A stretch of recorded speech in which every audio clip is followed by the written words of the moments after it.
All right. So I have a mini lecture today on autoencoders. So what is an autoencoder? It's pretty much an unsupervised network that consists of two subnetworks. It's just an encoder and decoder. Nothing super special except for the bottleneck it introduces.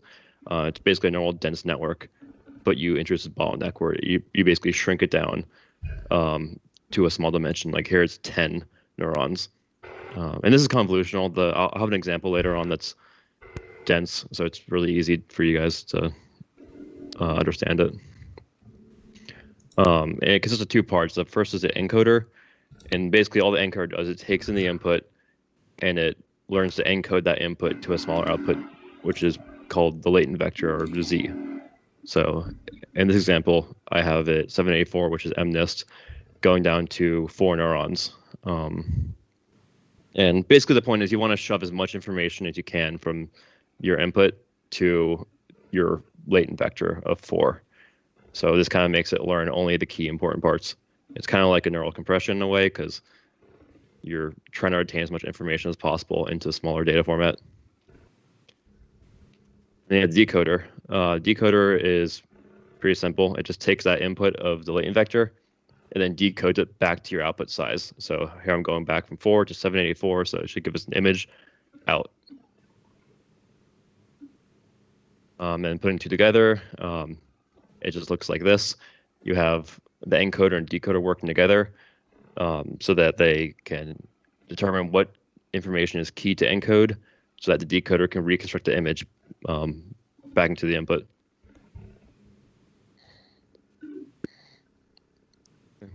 And I have a code demo. I wrote this in PyTorch, mostly because I had issues with getting Keras up and running, because it only runs on an older version of Python. So it should be fine, though. I annotated it. So here I have my encoder. You can see it's just a linear, which in Keras is called dense, going from the input size, which is 784, to 500 neurons. I just picked a random number. It doesn't really matter. And then going from 500 to my Z dimension, which is just 4. And then, yeah, the decoder, which is going from your Z dim, which is 4, to back to the image size. So you see, it's really simple. It's just when you're going forward, you're just encoding it and then decoding it. Nothing super special here. Sorry, a quick question. Are they always going to be symmetrical like this, or can they not be? Yeah, I'll get into asymmetrical autoencoders later. This is just like a very simple beginner, like MNIST one. Okay. So yeah, it's pretty simple. Like you've made a dense MNIST classifier, like something exactly like that. And you just change the shape of it and the output. Instead of being a one-hot array, it's just the image size. And then we train it. So training's pretty much the same, but instead of comparing it to that one hot, you're just comparing it to the input. So here's where I flatten it like any other MNIST going to a dense. You add some noise to it, because what I'm trying to achieve with this network is not actually just reconstruct the image. I'm trying to actually denoise it. So I'm adding noise synthetically to the input, and then I will run my forward pass. And this is just running it through my model with input noisy. So it's just my input with a bunch of noise added to it, so it's hard to read the MNIST digit. And then you do your backward pass. And I'm using MSE, comparing the reconstructed to the original input, not the noisy. So I'm comparing the loss between what I generated back to my clean input, even though my input's noisy, because I want it to remove the noise. And then you can ignore some of this stuff. It's just stuff added to make it run faster. You run backward on your loss, and then you continue on optimizer. Here's the results. This was trained for, I think, only an hour. It was pretty quick. And you see it worked pretty well. It removed all the noise with only 4 layers. And it wasn't perfect, though. You can see here, this 8, it assumed it was a 3, which it got the shape right, but it didn't get the other half of it. So it's not perfect, but 24 layers, and I think it did a pretty good job because it's kind of hard for a human to read what these images are on the left. It's a lot of noise added to them. And yeah. Another variant of the autoencoder is called a variational autoencoder. They're basically an improvement in every way to the original autoencoder architecture, where instead of making a direct mapping in this latent vector to an output, it actually learns a distribution, which generalizes the input a lot better. So you get much higher quality images in the output and much more, just better results in general. And you do this by taking your mean and standard deviation by reprioritizing during training. I wrote a VIE for Max for his thesis, I think. Yeah. Like some cool stuff. We made it I think colorized the VAE, images. Yeah, I think the VAE was for Doric actually. Oh, okay, yeah. The other one was we had normal. cool stuff. We had it colorize images from black and white. We had it repaint in images that we removed a part of the image and would fill it back in. We had it. What else did we do with it? I don't know. Sorry. Well, we had it in paint. We had it colorize. We had it denoise, and we had it just reconstruct. Those were the 4. Yeah, and there's some really cool things you can do with variational autoencoders. So basically, you have this latent vector, which is basically the pure data of your image, and if you train this off of like the Celeb network, which data set, which is basically a data set full of celebrities' faces, you could take the average of all the photos of the celebrities who are smiling, and then add it to an image when doing a forward pass, and it would make that output image smile. So when you see stuff like FaceApp, they do something similar. It's really cool. You can remove glasses from people. You can completely modify people just by doing this latent vector math. And here's something cool. It's called Music VAE. It's just a variational autoencoder that is used to generate some music.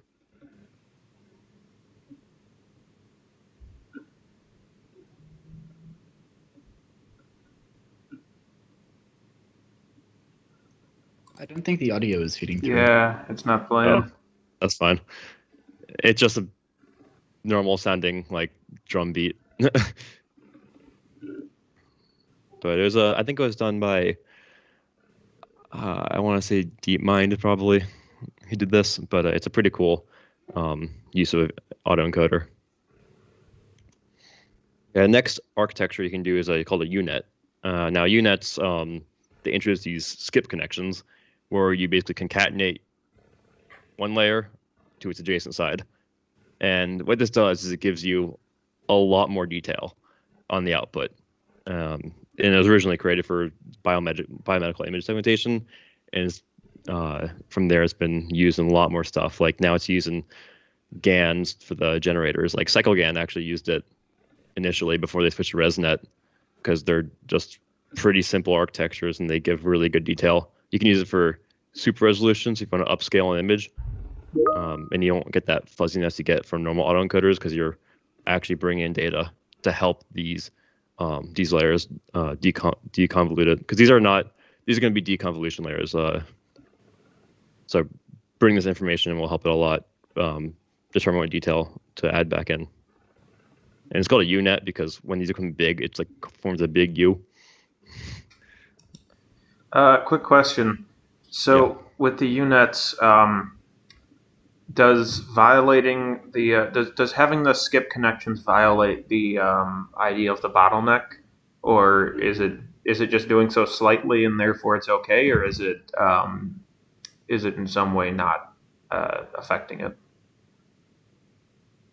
Right. Yeah, it does affect it some, but I think it's one of those things like it makes training a lot more like there's more parameters soon. Yeah, so it's like having a few smaller bottlenecks.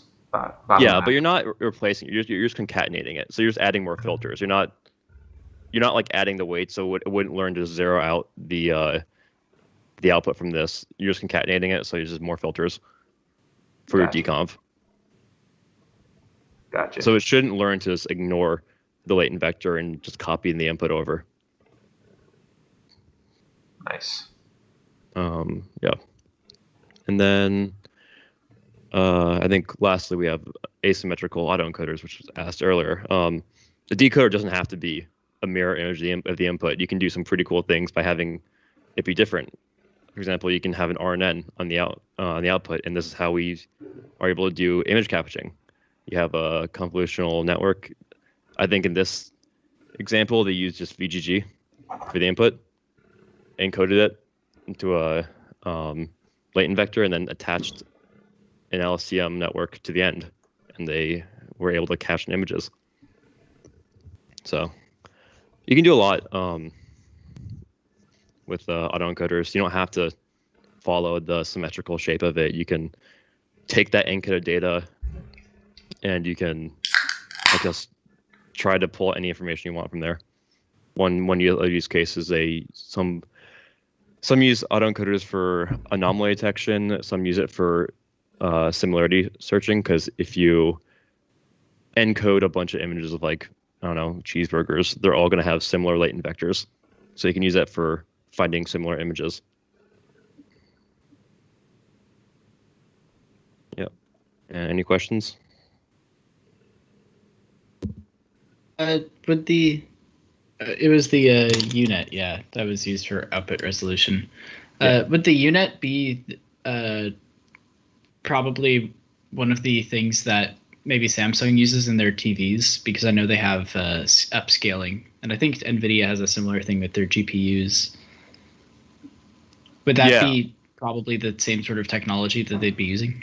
I'm not actually sure what NVIDIA is using, because whatever they're using has to be a really, really shallow network, since it's running in real time. There is probably a mix of a GAN with a UNet, I'm assuming. So use a UNet for the generator. And it's pre-trained, so it's only running forward passes, but it still needs to be really fast. For TVs, latency isn't a huge issue, as long as you're not playing games, I guess. So yeah, they could probably use a UNet or a GAN. GANs probably usually make better quality images than autoencoders, but they're much harder to train. They're much harder to train, and I would say they have different uses. Okay. But I think you have a GAN lecture after this, so yeah, it's a good connection. Autoencoders are real nice too, just because it's in a lot of ways really simple to deal with, not just for training, but for everything. Because usually it's going to be implemented as one big network. Like instead of GANs, you have either 2 networks, sometimes 4 networks.